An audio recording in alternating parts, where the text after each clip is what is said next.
Welcome back to the Seaboard Central, everyone, in part 4 in the Operating Sequence series. In this series, we talk about how trains are sequenced in and out of Gadsden Yard to keep things fluid and keep it from being overwhelmed.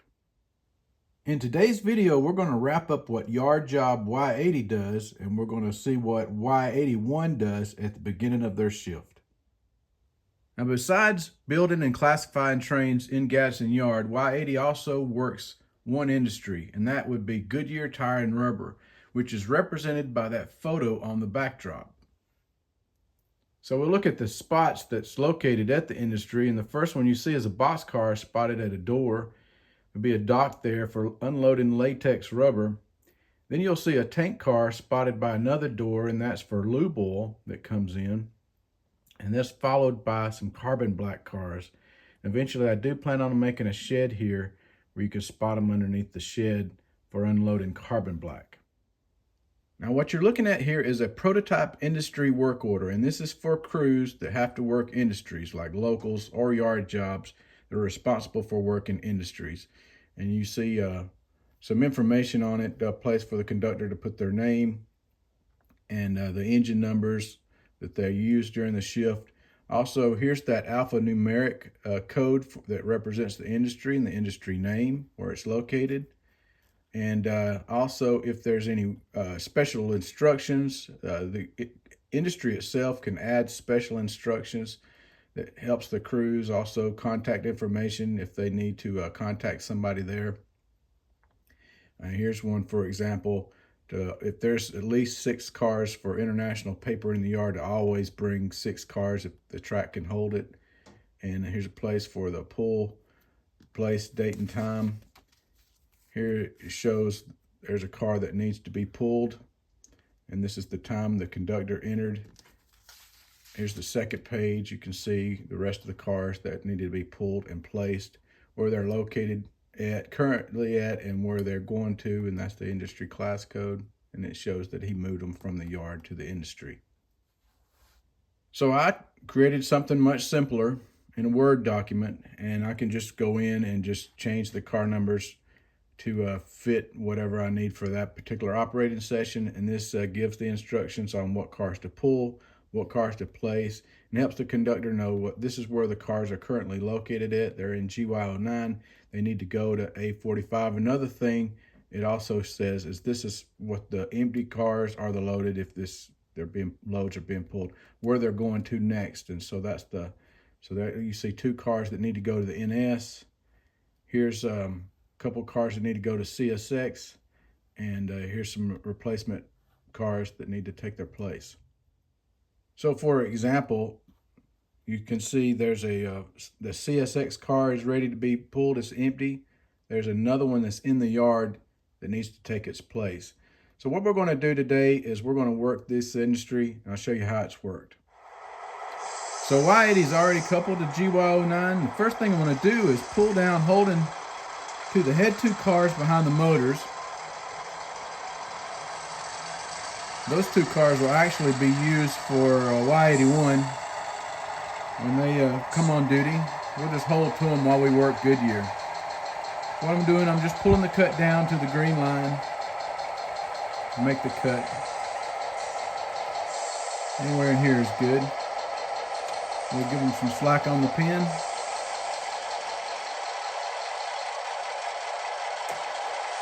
When our cut's made, we'll pull ahead.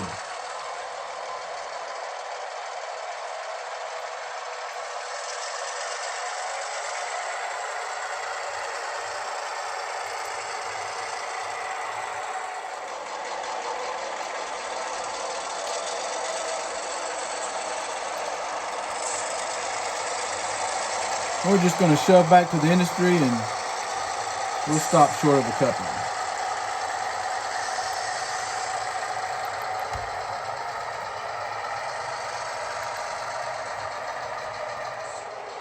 One of the first things you always want to do is stop short of a coupling in the industry. You just don't want to go in and couple to the cars without first checking for things like if there's dock boards still in that box car, wheel chocks underneath the cars, you name it. You got to look for derails that are in the track, blue flags up, If they're tank cars, you want to make sure nothing's still hooked up on them. Anything that the industry could leave that's on the cars. And also you just want to check, in some cases, make sure the wheels are still on the rails. Some industries move their cars around with a track mobile or something, or a front end loader, and they have known to derail the cars. Another thing the conductor wants to do is look at their industry work order and see which cars need to be pulled from the industry. And in some cases, some cars don't need to be pulled and they need to be brought back in. So in this case, the box car, the tank car, and the rear two carbon black cars need to be pulled. But that carbon black that's in between the rear two and that tank car, it needs to be respotted. So with everything looking good, we're ready to make our first coupling. Couple to the box car. Now work their air, knock the handbrake off the car. The tank car checks out as well, so we'll go back and couple to it.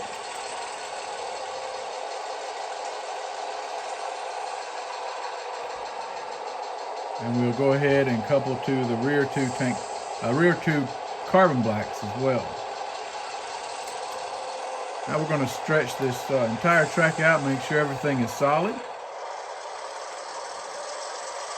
All right, now that we've got everything, we're going to come all the way out of the track. We're going to set the two rear carbon blacks out.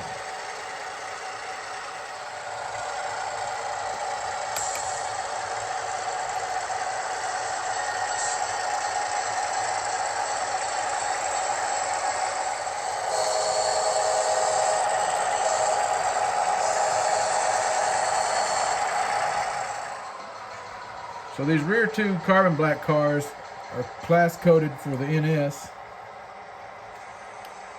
We'll put those over in track number 4. All right, with the switches lined for track 4, we'll shove the rear two carbon blacks off. And then we're going to set that other carbon black back on the lead.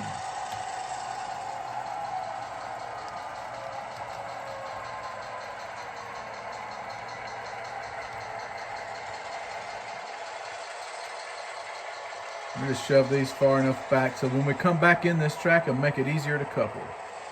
Now what we're going to do is we're going to shove this one carbon black car past the track that goes into track 9. We'll just temporarily cut it off here on the lead. No point in shoving it all the way back in the industry right now. Now if we look, head out are those two carbon black cars in track 9. So let's go ahead and get them now and set them over on top of the other one we just set out. So we've lined ourselves back into track 9.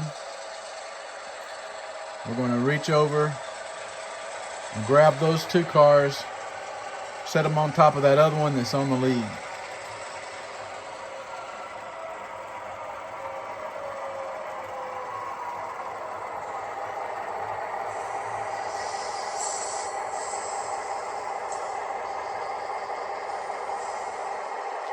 Again, we'll pull things down and make a cut. Now we can go ahead and pull the cars all the way down so we don't have so far to go back.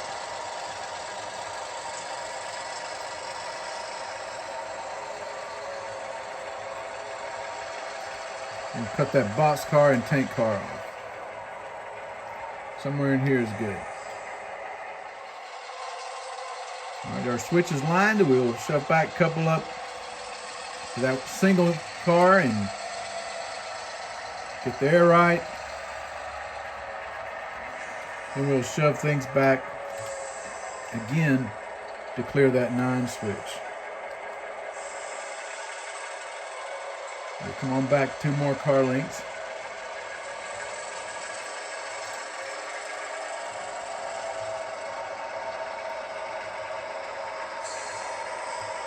That's good.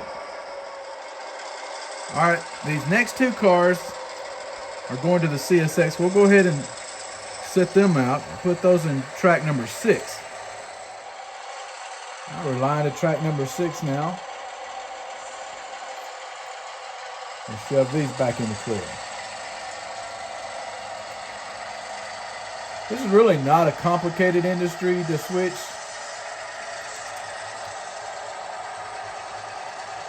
Pretty convenient being that it's right here at the yard.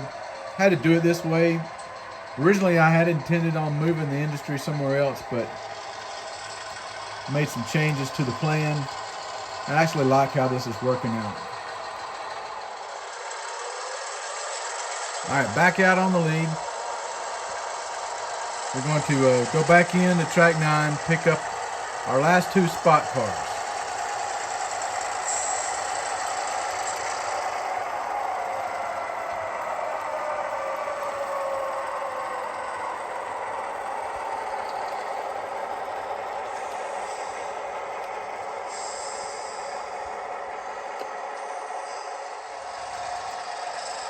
One of the reasons why we're working this industry now is we had actually some dead time in between when trains are entering and are leaving the yard. So this is a great time to do some industry work while those other trains are out and haven't made it back yet.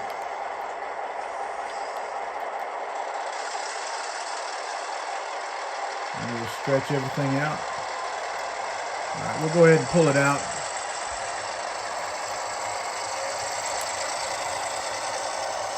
We'll go back, and now we're ready to spot the cars.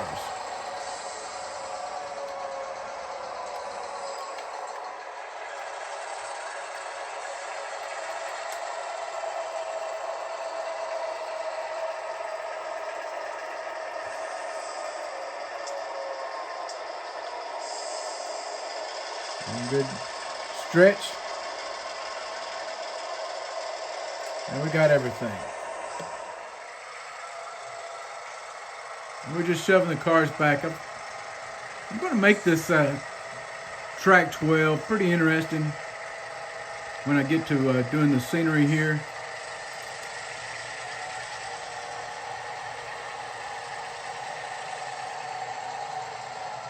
Just make things more fun. And we need to shove these cars to the end of the track.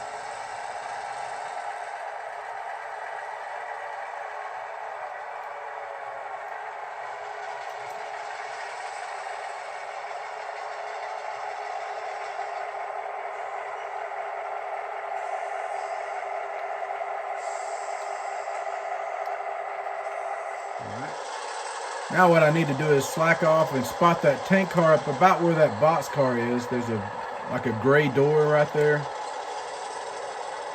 I'm going to locate some hoses and things that'll be used to unload a tank car. Right there.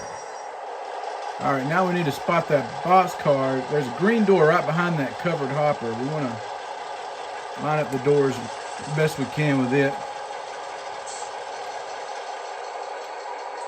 Like I said, I do plan on putting a dock here. All right. Now we got the industry work. We'll slack off and I'll show you how we fill that industry work order out.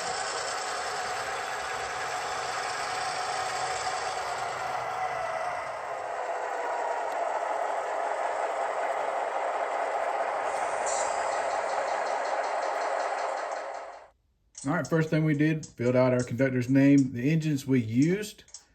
Now we pulled these 2 cars. These were the 2 carbon black cars. They were going to NS. And we put these in GY05. Actually, we put them in GY04.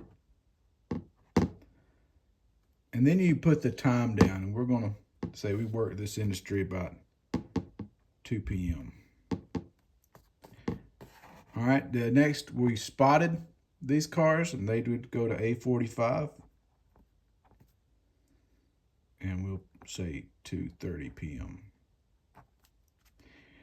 This is important. Why you put the time down? This actually starts the clock on cars that would be associated with any type of demurrage. In this case, it's just this CSX car. Private mark cars, doesn't matter as soon as you put them in the industry. All right, so this 2 CSX cars went to GY06. and they went in at 2:15 p.m. And then you had these two went to 8:46, and we'll say 2:45 p.m. So why that time is important in case of the CSX boxcar, once you show it spotted at that time, they have 24 hours from that particular time to get the car unloaded. There may be some exceptions, say for example, the following day, the industry's not scheduled to be worked. Like if, say for example, it's not working on the weekends or something like that, there may be some exceptions to that. But in the most cases, you have 24 hours. So I hope you've enjoyed this video on the Seaboard Central. If you did, be sure to give it a like. Next week, we're going to do the July layout update, and then we'll just pick up where we left off following that. Until next time, I'm Tim Garland. Thanks for watching the Seaboard Central, and happy model railroading, everyone.